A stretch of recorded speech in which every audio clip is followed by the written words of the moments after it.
HR here. Today we're going to make kolanut fruit tea with coconut milk. To go here, we are grating the kolanut so it can be easily brew in the coconut milk.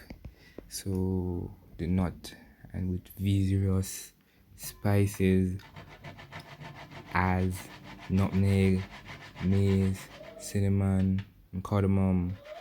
You grate it to a fine paste, the nutmeg as well because it is fresh farm, must be grated as you see here.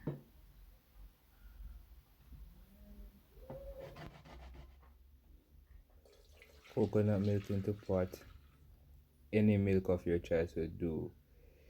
Followed by the spice and the cola nut that have been grated.